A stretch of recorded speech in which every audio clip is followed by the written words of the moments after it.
Who would believe that in the twisted bayous of Louisiana, under moss-draped cypresses, hunters in 1823 stumbled upon a creature gleaming with alligator oil? Legend says its scales glistened like slick obsidian, and its eyes burned with uncanny intelligence. A black and white photograph surfaced in a newspaper in 1825, only to vanish overnight, labeled a hoax by officials. What secret did that damaged print hide? Tonight we venture into the shadowy waters of Alabaster Lake, where whispers claim the beast still prowls beneath silvery waves. Imagine the hush of a moonlit swamp, lantern beams cutting through fog only to reveal gigantic claw marks on ancient cypress bark. Hunters whispered of a stench of oil thicker than swamp water. Some claim the beast could move faster than any gator, vanishing into murk as if melting into the mud. Could this be an undiscovered species? Or was it the cunning trap set by greedy trappers desperate for oil profits? By the end of this video, we will unravel faded folktales, examine the tattered photo fragments, and weigh every theory, from natural anomaly to manufactured legend. Stay close, because the truth behind the Alabaster Lake monster will challenge everything you think you know about the bayou. This is just the beginning, so grab your lantern, steel your nerves, and prepare to track a mystery that refuses to stay buried tonight.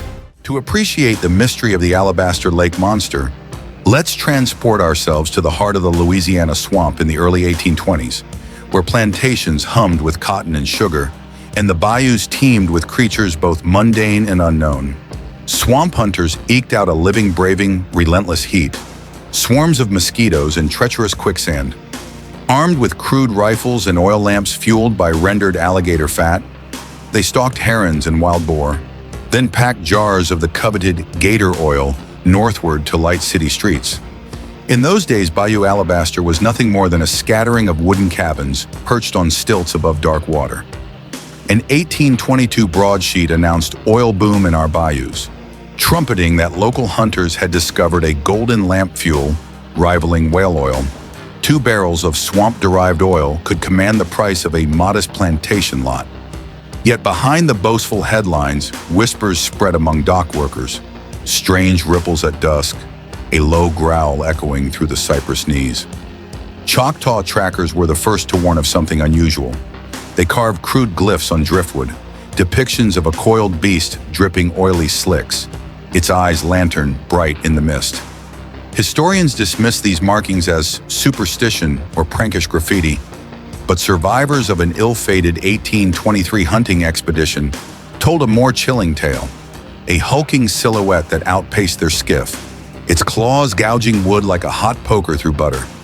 Picture moonlight glinting off moss-draped branches as a lone hunter's lantern beam flickers on a tattered flyer nailed to a cypress trunk.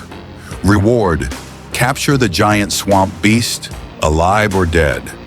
Beneath the bold letters, a hand-scrawled sketch showed knobby limbs slick with oil, dragging dark rivulets behind it. The Town Gazette ran a black and white engraving in 1824, labeling it La Bête Blanche, only to retract the image the next morning after an envoy from the state capitol claimed it was a malicious forgery. This swirl of hype and denial turned Bayou Alabaster into fertile ground for rumor and profiteering. Planters fretted the creature might decimate livestock, while street vendors peddled jars of anti-bait elixir distilled from snake root and cheap moonshine. All the while, the swamp seemed to swallow every unanswered question. Was this an extraordinary mutation of the American alligator? A hoax crafted by oil-hungry hunters? Or something far stranger? Against a backdrop of cicadas and frog choruses, the stage was set for a tale that blurred fact and folklore.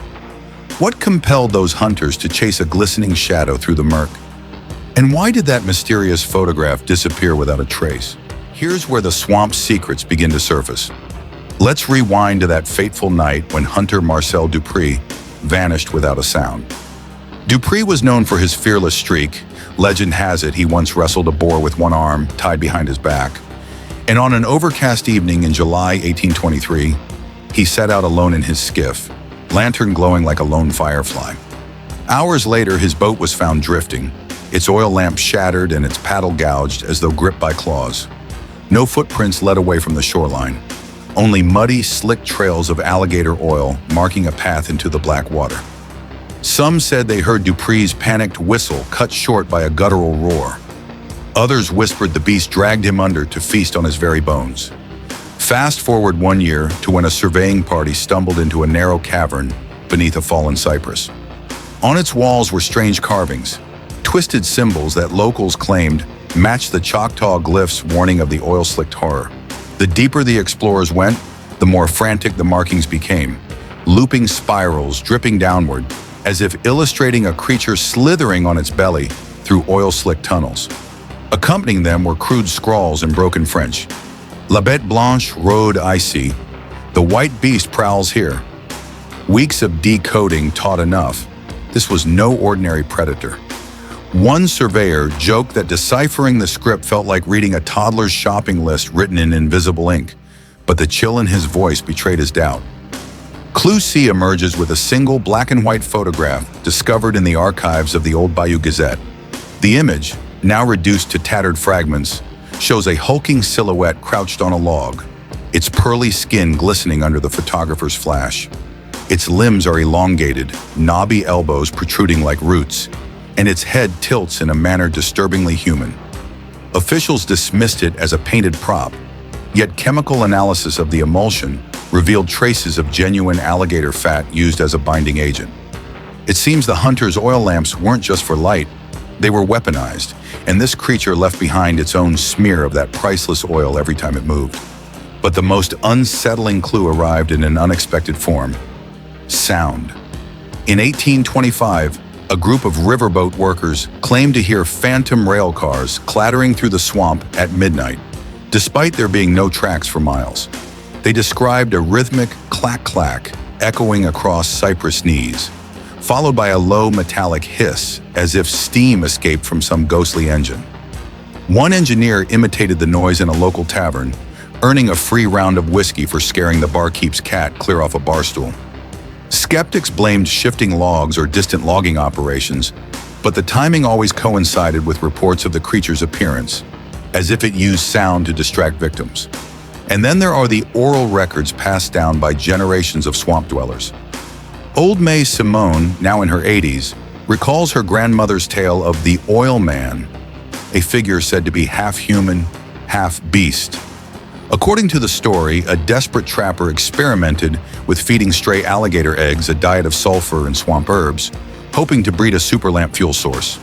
Instead, legend says the experiment backfired. The eggs hatched a creature that coated itself in oil to avoid detection, absorbing darkness like a living shadow.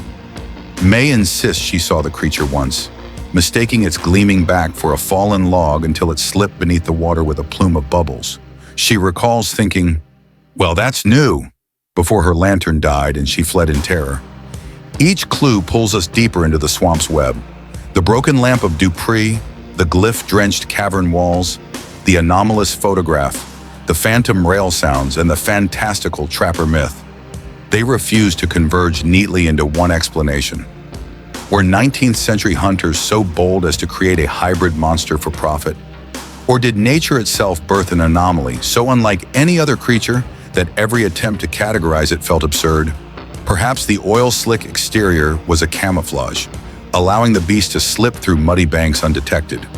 Or maybe the real monster is human greed twisting the swamp's ecology into something unrecognizable.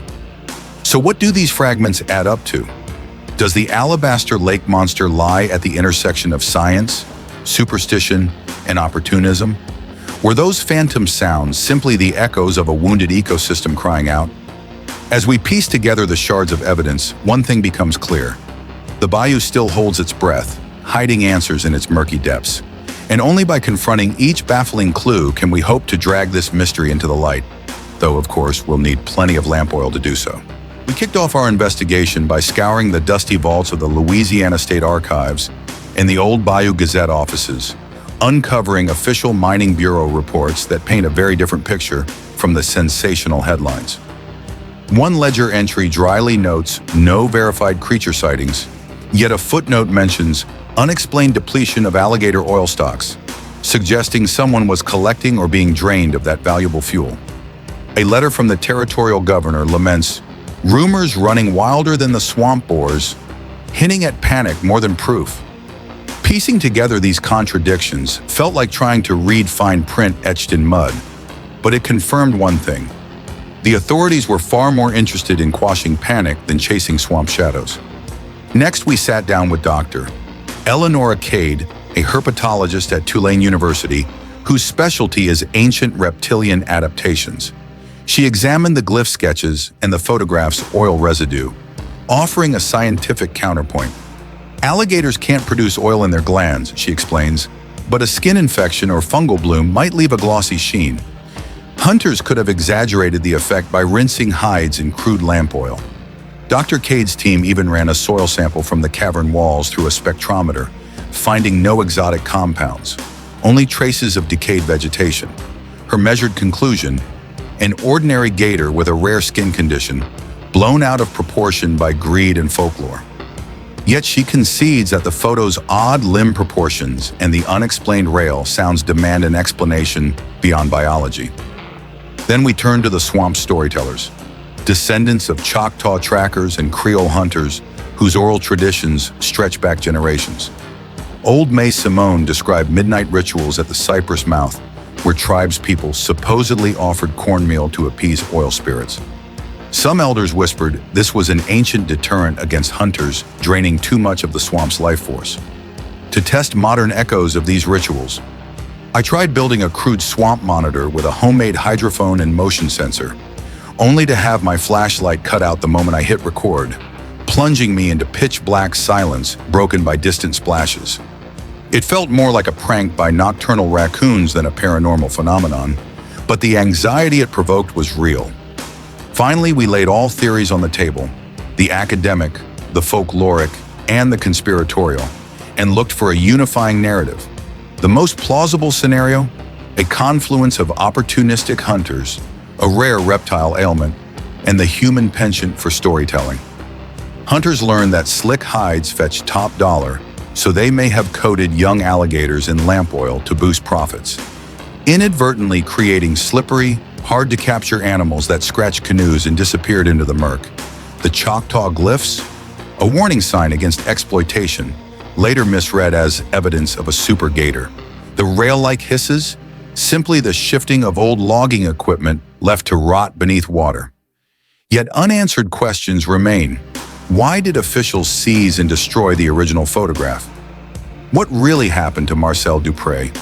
And is there still something lurking beneath Alabaster Lake, waiting for a clean lantern beam? The swamp holds its secrets tight, leaving us with more intrigue than answers, and a promise that the next expedition, armed with drones and thermal imaging, might finally shine a light on a legend long drowned in oil and mystery. So what have we learned from our journey through the murky heart of Bayou Alabaster? From shattered lanterns and clawed canoes to cryptic carvings and that elusive photograph smeared with genuine alligator oil, the evidence paints a picture of human ambition entwined with natural mystery. The most convincing explanation suggests opportunistic hunters amplifying a rare reptile condition into a legend, coating gators in lamp oil to inflate profits, while old logging relics and wildlife sounds filled in the spooky soundtrack. Yet even this careful reconstruction leaves holes. Who silenced the photograph? And why did Marcel Dupré vanish into the dark without a trace? Perhaps the real legacy of the Alabaster Lake monster is not a definitive creature, but a lesson in how folklore, greed, and science collide beneath the bayou surface. For now, the swamp's silent depths keep their secrets close, daring the next brave explorer to shine a brighter light. Maybe one fueled by modern drones and thermal scanners rather than oil lamps. Have you ever heard a local legend that felt too strange to dismiss? Drop your own stories or theories in the comments below. We read everyone and love seeing what mysteries you've uncovered. If you enjoyed unraveling this swamp saga, hit that subscribe button and ring the bell so you won't miss our next dive into forgotten history. Give us a thumbs up, share this video with friends hungry for untold tales, and stay tuned for our upcoming episode on the Vanished Gold Shipment of the Klondike, another story lost beneath the ice and mud of time.